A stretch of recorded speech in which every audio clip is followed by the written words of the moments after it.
Assalamualaikum warahmatullahi wabarakatuh. Izin perkenalkan diri, nama saya Dina Febriani dari kelas 12 MIPA 3. Saya di sini akan menceritakan resensi novel Laskar Pelangi. Laskar Pelangi merupakan novel perdana Andre Hirata yang bercerita mengenai kehidupan 10 anak di Desa Gantung, Kabupaten Gantung, Blitur Timur. Mereka berasal dari keluarga miskin yang menempuh pendidikan di suatu sekolah yang penuh dengan keterbatasan.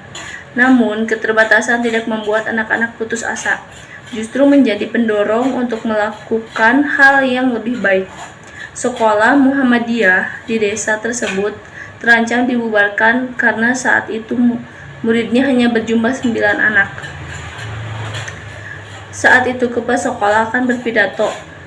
Datang seorang ibu mendaftarkan anaknya sehingga sekolah tetap eksis.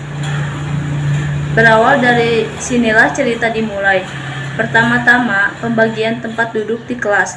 Lalu anak-anak saling memperkenalkan diri, masing-masing anak memiliki karakter yang tingkah dan khusus.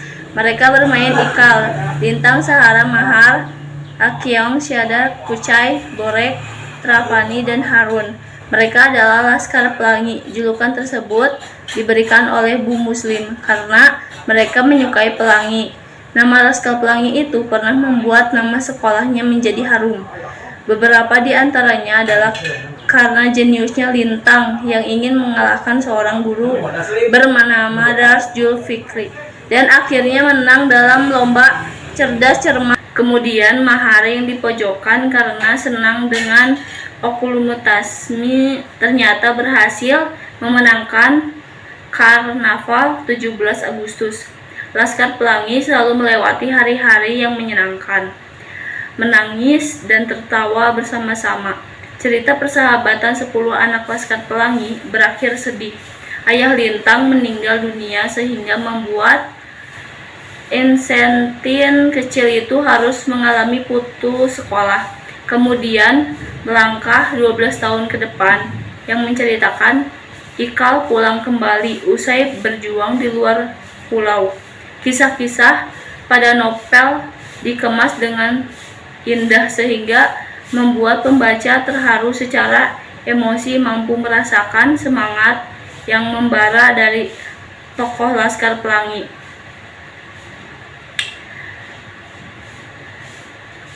Kita bisa mengambil kesimpulan di dalam cerita tersebut bahwa persahabatan itu tidak selamanya akan bersama. Pasti ada waktunya di mana kita akan berpisah dengan sahabat kita.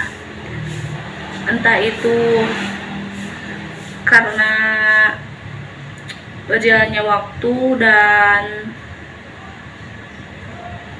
bertambahnya usia. Jadi kesimpulannya, kalau kita misal mempunyai teman, persahabatan, jadilah teman yang baik, teman curhat yang baik, menjalin silaturahmi dengan teman yang baik,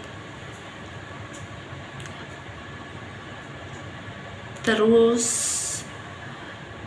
saling membantu dalam hal apapun.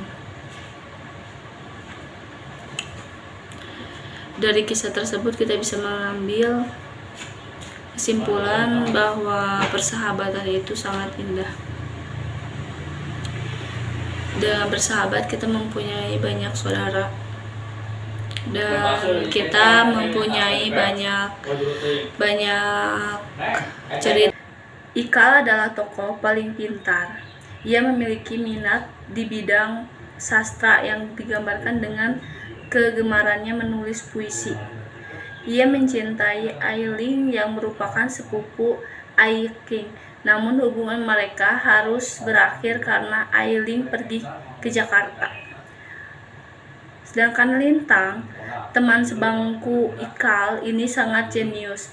Ia merupakan anak seorang nelayan miskin yang tidak mempunyai perahu, namun harus menghidupi 14 jiwa. Minatnya untuk sekolah sangat besar. Hal ini ditunjukkan sejak pertama kali di sekolah dan selalu aktif di kelas. Namun, sangat disayangkan cita-citanya untuk ahli matematika terpaksa ditepis. Lintang harus menggantikan peran ayahnya yang telah meninggal sebagai tulang punggung keluarga. Sahara menjadi satu-satunya anak gadis anggota Laskar Pelangi. Sifatnya keras kepala, patuh terhadap agama, memiliki pendirian kuat, pandai dan ramah. Mahar memiliki paras tampan, tubuhnya kurus dan berbakat di bidang seni. Saat dewasa sempat menganggur karena ibunya sakit-sakitan. Suatu hari nasib baik menghampirinya. Salah seorang petinggi mengajak membuat dokumentasi pemain tradisional. Mahar juga berhasil meluncurkan novel persahabatan. Ekyong keturunan Tionghoa yang menjadi Mahar sebagai suhunya, meski buruk rupa namun baik hati dan suka menolong. Syahdan merupakan sosok yang tidak menonjol dan tidak pernah diperhatikan, namun ia mempunyai cita-cita menjadi aktor. Berkat kerja keras ini berkesempatan menjadi aktor meskipun peran kecil. Akhirnya karena bosan, ia memutuskan kursus komputer menjadi network designer. Kucai selalu dipercaya menjadi ketua kelas dalam setiap generasi sekolah.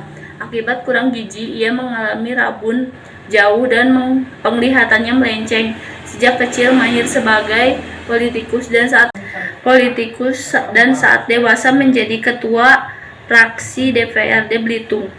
Borek adalah laki-laki yang ingin selalu tampil maco saat dewasa. Ia bekerja sebagai kuli. Trapani, pria tampan ini baik hati dan pandai, namun karena terlalu bergantung dengan ibunya membuatnya tinggal di rumah sakit jiwa. Harun mempunyai keterbelakangan mental sehingga memulai sekolahnya terlambat. Ia memiliki sifat jenaka. Kelebihan buku berisi cerita persahabatan dan kesetiaan dalam berteman. Selain itu, juga menekankan arti penting pendidikan. Kisah yang diangkat pada novel sangat mengharumkan. Banyak pelajaran hidup yang bisa dipetik di dalamnya.